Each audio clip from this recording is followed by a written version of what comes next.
नमस्ते दोस्तों, आज मझगांव डॉग शिप ने 20% का अपर सर्किट लगा दिया। और जब किसी स्टॉक में 20% का अपर सर्किट लगता है तो जो इन्वेस्टर रहता है उनके दिमाग का सर्किट उड़ जाता है। उनको ये नहीं समझ में आता है कि अभी हमें इस स्टॉक में क्या करना चाहिए जिसमें 20% का अपर सर्किट लग रहा है। और इसके एक दिन पहले भी 7-8% ये स्टॉक ऊपर था।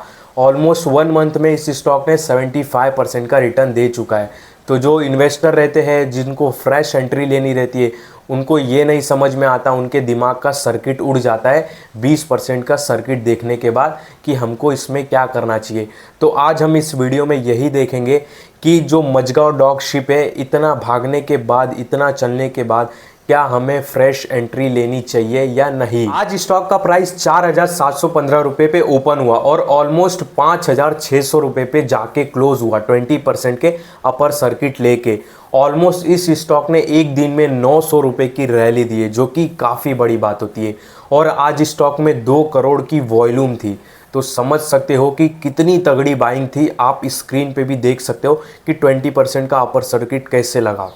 ऑलमोस्ट इसने स्टॉक ने 1 मंथ में 75% का रिटर्न दे चुका है। मतलब समझ जाओ कि आपका पैसा ही डबल हो चुका है, ऑलमोस्ट ऐसे ही समझो। पर अब लोगों के मन में ये सवाल है कि जो ये स्टॉक बुलेट की तरफ भाग रहा है, बुलेट ट्रेन की तरफ भाग रहा है, क्या इस सुपर स्पीड भागते हुए बुलेट ट्रेन में हमें चढ़ना चाहिए या क्या हमें इसमें फ्रेश एंट्री लेना चाहिए या नहीं। ये सबसे बड़ा अभी सवाल बन के आ रहा है। देखो, अभी तो इसमें किसी को भी फ्रेश एंट्री बिल्कुल भी नहीं लेनी चाहिए, क्योंकि ये जो बुलेट ट्रेन की तरह अभी स्टॉक भाग रहा है, एकदम स्पीड में भाग रहा है। पर इस बुलेट ट्रेन का दरवाज़ा बंद है, यानी कि आप इसमें जब चढ़ोगे, इस बुलेट ट्रेन में चढ़ोगे तो आपको दरवाज़ा बंद मिलेगा। तो आपको दरवाजे पर ही लटकना पड़ेगा, यानी कि आपको रिस्क रहेगा इस ट्रेन से गिरने का। तो एग्जाम्पल से आपको समझा रहा हूँ, आप समझ लेना मैं क्या बोलना चाहता हूँ। बाकी स्टॉक की बात करें तो स्टॉक काफ़ी तगड़ा है। आप इसका बिजनेस भी जानते हो, डिफेंस सेक्टर से जुड़ा हुआ है। पर इसमें एक ये भी बात निकल के आती है, बीच में एक न्यूज़ आया था कि जो सरकार है कुछ सरकारी कंपनी की हिस्सेदारी बेचने वाली है, जिसमें मझगांव का भी नाम था और मझगांव का भी नाम रहेगा। क्यों, मैं आगे आपको बताता हूँ। एक्चुअली एक रूल रहता है सेबी का, जो भी कंपनी के प्रमोटर रहते हैं, जो मालिक रहते हैं, उनकी होल्डिंग एक्चुअली कंपनी में 75% से कम होनी चाहिए। मतलब 75% से ज़्यादा नहीं होनी चाहिए। एग्जाम्पल के लिए ये जो मझगांव कंपनी है ना, इसमें जो प्रमोटर की होल्डिंग है, जो सरकार की होल्डिंग है, वो अराउंड 86% की है। तो सरकार को अपना ऑलमोस्ट 15-16% शेयर बेचना पड़ेगा अपनी होल्डिंग 75% लाने के लिए।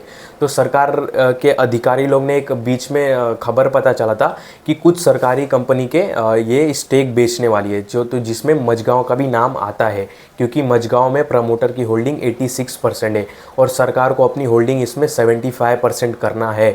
तो इसमें एक ये भी बात निकल के आ रहा है कि सरकार का मैं नाम नहीं लूँगा, जो बड़े बड़े लोग हैं, क्या इसमें जो अपना माल है बेचने के लिए स्टॉक का प्राइस ऊपर लेके जा रहे हैं, कि हम स्टॉक का प्राइस ऊपर लेके जाते हैं, ऊपर में हम रिटेलर लोग को माल हाथ में दे देंगे, आप और हम जैसे, हम 6,000-7,000 के प्राइस पर इसको बाय कर लेंगे, बाद में जो बड़े लोग रहेंगे वो बेच के निकल जाएंगे। क्या ऐसा कुछ इसमें चल रहा है? क्योंकि IRCTC का भी मैं आपको कहानी बताता हूँ, कुछ ऐसा ही हुआ था, मैं आपको आगे बताता हूँ। तो इसमें ये भी एक सवाल निकल के आ रहा है, क्या जो बड़े बड़े लोग हैं, मतलब ऐसा कुछ गेम कर रहे हैं कि जो अपना माल है वो महंगे में ऊपर निकाल देंगे, अपना स्टेक खाली कर देंगे और बाद में वहाँ पे रिटेलर लेके फंस जाएगा ऊपर के प्राइस पे सेल करेंगे, प्राइस डाउन होएगा, फिर वैसे ही 1 साल 6 महीना हम फंसे रहेंगे। तो ये सब भी बात आप ध्यान रखना इसमें। अभी तो मेरे ख्याल से, मेरा पर्सनल व्यू है, फ्रेश एंट्री तो नहीं बनता है। मैं आपको एक IRCTC की छोटी सी कहानी बताता हूँ। IRCTC का जो प्राइस था ना, 2,000 रुपया था स्प्लिट के पहले। तो ये स्टॉक ना ऐसे ही भागते गया, 2,000 से 3,000, 4,000, 5,000, 5,500, 6,000 रुपया ये प्राइस चला गया था इसका। अराउंड मेरे ख्याल से 6,200 की 300 रुपये का हाई लगाया था इसने। 6,000 रुपये IRCTC का प्राइस चला गया। अब प्राइस ऊपर जाने के बाद 6,000, लोगों का बहुत इंटरेस्ट बढ़ गया कि IRCTC का बहुत भाग रहा है, गवर्नमेंट की कंपनी है, एक ट्रेन से जुड़ी हुई कंपनी है, काफ़ी अच्छा रिटर्न दे रही है। तो पर प्राइस तो महंगा हो गया था, 2,000 से 6,000 भाग गया था स्टॉक का प्राइस। तो सरकार ने क्या बोला कि हम इसको स्प्लिट करेंगे, यानी कि इस शेयर को हम 5 टुकड़ों में कट करेंगे, ठीक है, 5 हिस्से में काट देंगे, ऐसा समझो। तो जब 6,000 के आसपास इस शेयर का प्राइस था IRCTC, तो स्टॉक का प्राइस स्प्लिट हुआ अब स्प्लिट होने के बाद स्टॉक का प्राइस अराउंड 1100-1200 रुपये हो गया एक शेयर का प्राइस। मतलब एक शेयर को 5 हिस्से में कट कर दिया तो एक शेयर का प्राइस निकल के आ गया अराउंड 1200-1300 रुपये। अब 1200-1300 रुपये निकल के आ गया तो जो जिनको लेना था ये स्टॉक तो उस पर टूट पड़े कि चलो अभी स्टॉक का प्राइस तो स्प्लिट हो गया, अब इस पर टूट पड़ो, ले लो, सस्ता हो गया प्राइस, 6000 से 1000 हो गया। तो लोग तो इसमें दबा के बाइंग किया लोगों ने स्टार्टिंग में, ठीक है। जब स्प्लिट हुआ तो स्प्लिट होने के बाद भी 5-6% चला स्टॉक, ठीक है। उसके बाद क्या हुआ कि ये 1300 या आई थिंक कुछ 1400 रुपये का हाई लगाया रहेगा। उसके बाद गवर्नमेंट ने 3:30 बजे के बाद एक न्यूज़ दिया कि इसका जो प्रॉफिट होता है ना वो 50% हम कुछ रखेंगे, ऐसा कुछ न्यूज़ निकल के आ गई, गवर्नमेंट ने अनाउंस किया। अगले ही दिन IRCTC 25% lower circuit, 25% lower circuit, 2 दिन स्टॉक का प्राइस 25% करके 50% डाउन हो गया, पूरा डाउन हो गया। तो लोगों में पूरी खलबली मच गई कि ये स्टॉक के प्राइस में क्या हो गया। 1200-1300 से स्टॉक का प्राइस 550-600 रुपये आ गया। एक दिन 20% नीचे, 20% से वापस उसी दिन और 5% नीचे गया। 20% का तो लोअर सर्किट लगा, वापस 5% नीचे गया। लोगों को कुछ समझ में नहीं आ रहा है कि क्या हो रहा है। फिर अगले दिन वापस 20% नीचे।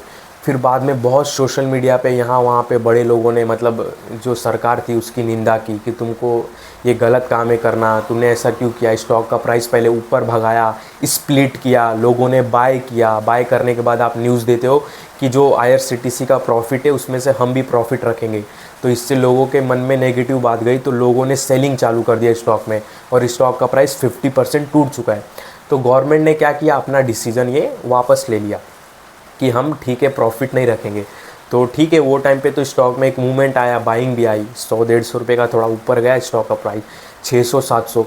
पर उस दिन के बाद वो प्राइस में कुछ मूवमेंट ही नहीं देखने के लिए मिला। 1-1.5 साल 2 साल तक आज भी आप चार्ट उठा के देख लेना मोबाइल में, आपको मिल जाएगा कि IRCTC वो टाइम के बाद रन ही नहीं हुआ, भागा ही नहीं शेयर, जबकि इतनी अच्छी कंपनी है।